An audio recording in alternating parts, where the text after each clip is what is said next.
अस्सलाम वालेकुम। मेरा नाम लाना मोहम्मद सुल्तान है। आज मैं जिस टॉपिक के बारे में डिस्कस करने जा रहा हूँ वो है मेल्टिंग एंड बॉइलिंग पॉइंट। सबसे पहले हम बात करेंगे कि हमें मेल्टिंग एंड बॉइलिंग पॉइंट की ज़रूरत क्यों होती है। मेल्टिंग एंड बॉइलिंग पॉइंट हमारी ज़िंदगी में क्या रोल करता है, मेल्टिंग एंड बॉइलिंग पॉइंट की हमारी ज़िंदगी में क्या इंपॉर्टेंस है। सबसे पहले हम इसकी इंपॉर्टेंस डिस्कस करेंगे। तो इसकी इंपॉर्टेंस ये है कि melting and boiling point tell us something about how strong atom and molecule in them are bond together. For example हम किसी भी चीज़ का मेल्टिंग पॉइंट डिस्कस करते हैं। फॉर एग्जांपल हम वाटर का मेल्टिंग पॉइंट डिस्कस करेंगे, वाटर का बॉइलिंग पॉइंट डिस्कस करेंगे।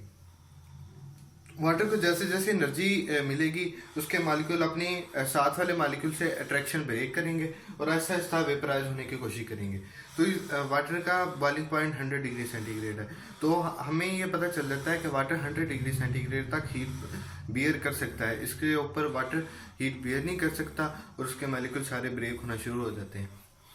इस तरह मेल्टिंग एंड बॉइलिंग पॉइंट से हमें पता चलता है कि वो उस चीज़ों में बॉन्ड्स कितने मजबूत हैं, या उस चीज़ में बॉन्ड वीक हैं या उस चीज़ में बॉन्ड स्ट्रॉन्ग है। जिस चीज़ में बॉन्ड स्ट्रॉन्ग होंगे उसका मेल्टिंग एंड बॉइलिंग पॉइंट ज़्यादा होगा और जिस चीज़ में बॉन्ड वीक होंगे उनका मेल्टिंग एंड बॉइलिंग पॉइंट कम होगा। अब हम बात करेंगे मेल्टिंग एंड बॉइलिंग पॉइंट के ट्रेंड की, क्योंकि ये एक पीरियोडिक प्रॉपर्टी है और हम बात करेंगे पीरियोडिक टेबल के एलिमेंट्स इसे किस तरह फॉलो करते हैं। सबसे पहले हम बात करेंगे पीरियड्स की। तो कहते हैं melting and boiling point increase up to group 4A। जैसे जैसे हम पीरियड में ऐसे चलते हैं तो कहते हैं ये 4A तक जो है ये बेसिकली हमारा मेल्टिंग एंड बॉइलिंग पॉइंट लगातार इंक्रीज करता है। सबसे पहले हम 1A की बात करते हैं।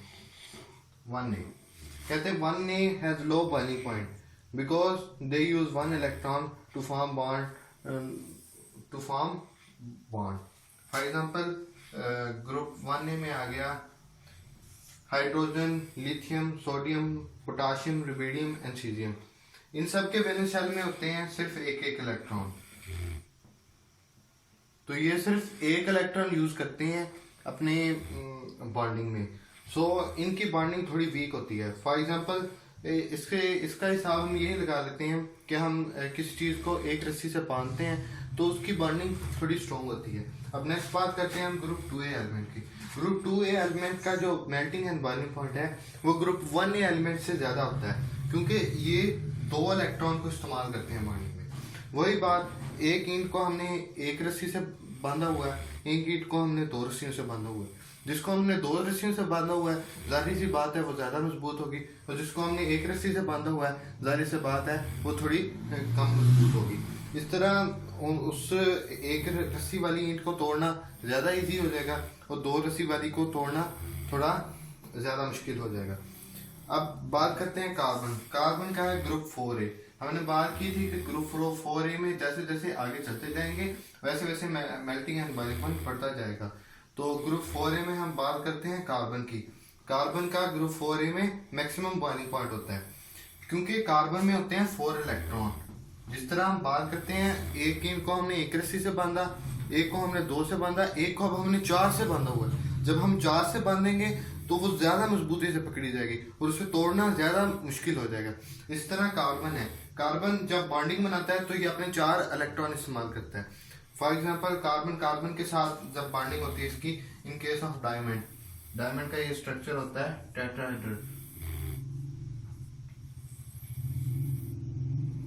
डायमंड का ये टेट्राहेड्रल स्ट्रक्चर होता है। तो जब ऐसे कार्बन टेट्राहेड्रली आपस में ज्वाइन होता है तो इसकी बॉन्डिंग बहुत ज्यादा मजबूत हो जाती है। डायमंड एक वैसे भी जॉइंट स्ट्रक्चर है, वो सब्सटेंस जो कि जॉइंट स्ट्रक्चर में होगी तो उसका मेल्टिंग एंड बॉइलिंग पॉइंट वैसे ज्यादा होगा, क्योंकि डायमंड एक बहुत जॉइंट स्ट्रक्चर होता है, इसे तोड़ना बहुत मुश्किल होता है। तो उसका जाहिर बात है मेल्टिंग एंड बॉइलिंग पॉइंट भी बहुत हाई होगा, तो इसे तोड़ने के लिए ज्यादा एनर्जी चाहिए होती। इस तरह हमने देखा कि ग्रुप 1A से 4A जैसे जैसे हम इस तरफ बढ़ते जाएंगे वैसे वैसे इनका मेल्टिंग एंड बॉइलिंग पॉइंट बढ़ता जाएगा। 4A का हिसाब हमने ऐसे देख लिया, जैसे हम किसी ईंट को 4 रस्सियों से बांध देते हैं। जब हम उसे 4 रस्सियों से बांध देंगे तो उसको तोड़ना ज्यादा मुश्किल हो जाएगा। अब हम बात करेंगे ग्रुप 4A से ग्रुप 8A तक। जब हम ग्रुप 4A से ग्रुप 8A की तरफ चलते हैं तो हमारा ग्रुप 4A से ग्रुप 8A की तरफ चलते हैं। जब हम उस तरफ चलते हैं तो हमारा ट्रेंड कोवलेंट बॉन्ड की तरफ शिफ्ट होना शुरू हो जाता है। जब हमारा कोवलेंट बॉन्ड की तरफ शिफ्ट होना शुरू हो जाता है तो हमारा 3D स्ट्रक्चर नहीं होते। कोवलेंट बॉन्ड में जो होता है वो 3D स्ट्रक्चर नहीं होते, जिसकी वजह से जब एक अच्छा प्रॉपर स्ट्रक्चर नहीं बनेगा तो कोवलेंट बॉन्ड में जो होती है वो होती है van der Waals interaction. Van der Waals interaction जो होती हैं वो नॉर्मल इंटरेक्शन से वीक होती हैं। इस तरह जैसे हम ग्रुप 4A से ग्रुप 8A में जाएंगे तो उनके अंदर वैन डेर वाल्स इंटरेक्शन होती जाएंगी। जैसे वैन डेर वाल्स इंटरेक्शन होती जाएंगी वैसे वैसे वैन डेर वाल्स इंटरेक्शन ऐसे समझ लें कि दो चीजें एक कमजोर धागों के जरिए जुड़ी होती हैं। जैसे वो कमजोर धागों के जरिए जुड़ी होती हैं तो उन्हें तोड़ना ज्यादा मुश्किल आसान हो जाता है। इस तरह जैसे हम ग्रुप 4A से ग्रुप 7A में जाएंगे उनका मेल्टिंग एंड बॉइलिंग पॉइंट वो कम होता जाएगा। अब हम बात करते हैं ग्रुप्स की। यार कितना खिच खिच के सवाल हैं पे वो अब हम बात करेंगे ग्रुप्स की। ग्रुप्स में सबसे पहले ये है ग्रुप 1A और ग्रुप 2A के एलिमेंट। ग्रुप 1A और ग्रुप 2A के एलिमेंट्स क्या क्या हैं? सबसे पहले ग्रुप 1A के एलिमेंट डिस्कस करते हैं। Hydrogen, lithium, sodium, potassium, rubidium and caesium.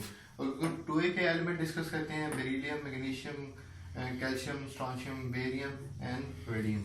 तो ये हैं basically group 1A group 2A के एलिमेंट। जब हम इनका melting and boiling point up से डाउन डिस्कस करते हैं तो हमें पता चलता है कि इनका जो melting point and boiling point है वो अप से डाउन डिक्रीज करता है। ऐसे ही अब हम बात करते हैं ग्रुप 8A एलिमेंट्स की। ग्रुप 8A एलिमेंट्स में जब हम टॉप से बॉटम आते हैं तो इनका साइज इंक्रीज करता है और इनका melting and boiling point increase करता है। तो इस केस में मेल्टिंग एंड बॉइलिंग पॉइंट क्यों इंक्रीज करता है? तो हमें पता चलता है ग्रुप 8A के जो एलिमेंट्स हैं इन्हें कहते हैं नोबल गैसेस। और नोबल गैसेस में बेसिकली जो है वो लंदन फोर्सेस होती हैं।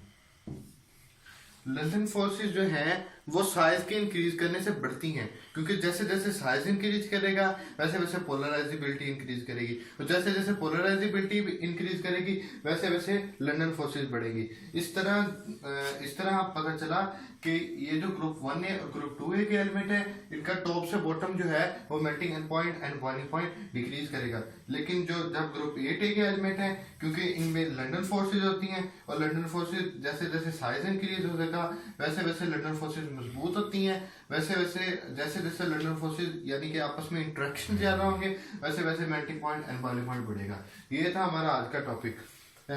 Thank you for watching my video. If you like my video, then subscribe our channel. Thank you.